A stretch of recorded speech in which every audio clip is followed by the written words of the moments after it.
Imagine you are standing in the heart of an ancient kingdom, where lush fields stretch for miles, and the air smells of ripe crops ready to harvest. You're surrounded by workers toiling under the sun, carefully tending to their land.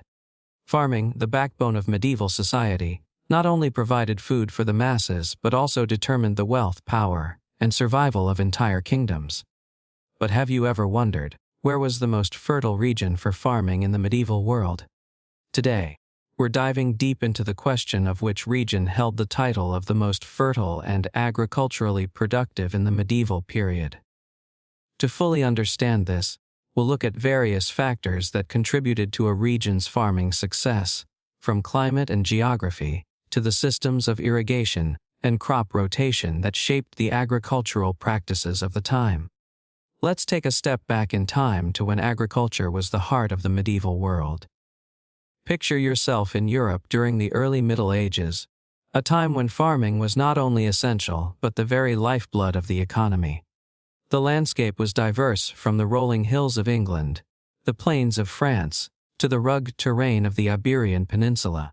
But among all these, there were regions that stood out for their unparalleled fertility.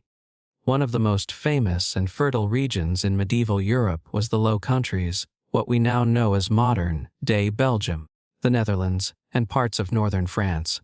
Why was this region so bountiful? It had a combination of factors that made it the perfect agricultural haven. The flat terrain of the Low Countries was easily accessible for large-scale farming, and the soil, nourished by centuries of silt deposits from the many rivers, was rich and fertile. This made it ideal for growing not only grains like wheat and rye but also vegetables, fruits, and even flax, which was essential for producing linen.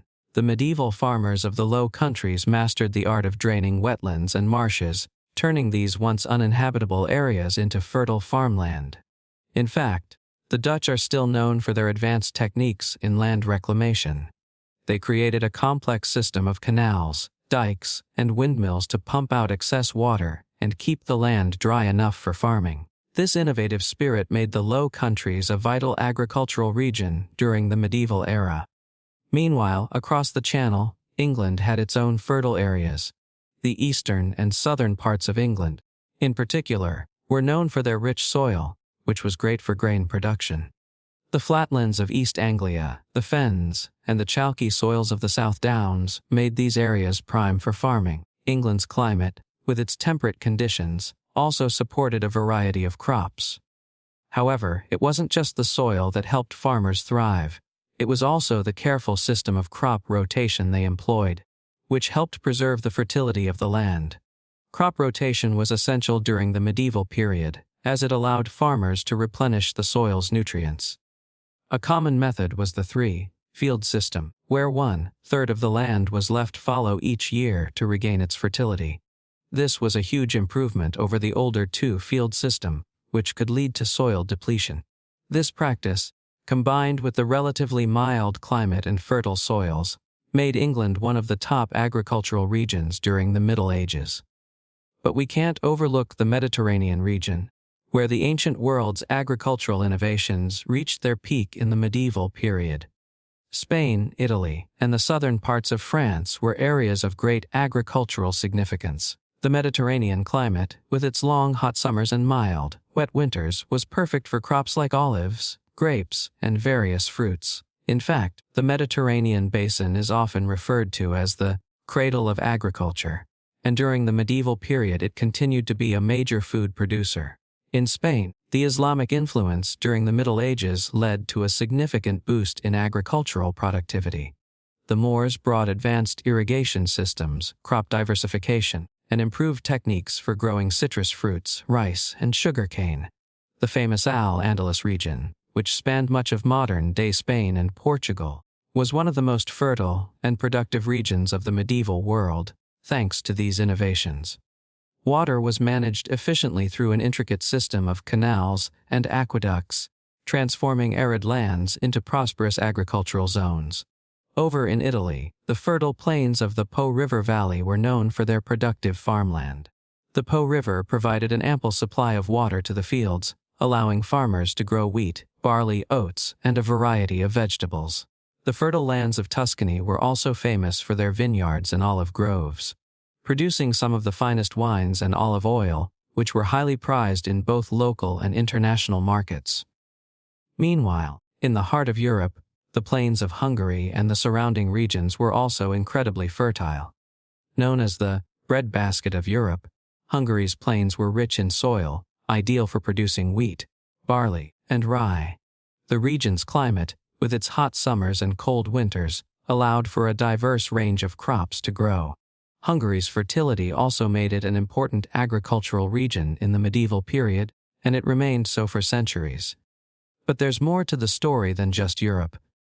Across the world in the Islamic empires of the Middle East, the Fertile Crescent remained one of the most productive farming regions of the medieval world. This area, which stretched from modern-day Iraq through Syria, Lebanon, and Israel, was a hub of agricultural innovation. The Tigris and Euphrates rivers provided ample irrigation, allowing crops such as wheat, barley, rice, and dates to flourish. The region was also known for its advanced techniques in crop rotation and irrigation systems. Further east, the Indian subcontinent was another key player in the agricultural scene. The rich, fertile plains of the Indus and Ganges rivers provided an abundance of crops, and India's advanced agricultural techniques helped sustain its population. India had an early mastery of crop rotation, as well as irrigation methods like the stepwells that helped ensure water was available throughout the year. The fertile lands of northern India supported rice, wheat, barley, and a variety of other crops, and the region became a key food exporter during the medieval period. And let's not forget China. The Yangtze and Yellow River valleys were two of the most fertile and productive agricultural regions in the world. Rice, millet, wheat, and other staple crops were grown in abundance, supporting China's vast population. China's agricultural success can be attributed to its mastery of irrigation and farming techniques, such as the use of iron plows and terraces that allowed farmers to cultivate even the most challenging landscapes. These innovations made China one of the leading agricultural powers of the medieval world. So, when we ask, which was the most fertile region for farming in the medieval world, it's not just one area that can claim this title. Rather, it's a combination of factors: geography, climate, and innovative agricultural practices that made certain regions stand out. From the Low Countries with their advanced drainage systems, to the Mediterranean with its diverse crops, to the fertile lands of Asia and Europe, medieval agriculture was a patchwork of rich, productive regions that kept the world's societies fed, thriving, and growing. In conclusion, the medieval world was home to several fertile regions, each with its own agricultural strengths and contributions.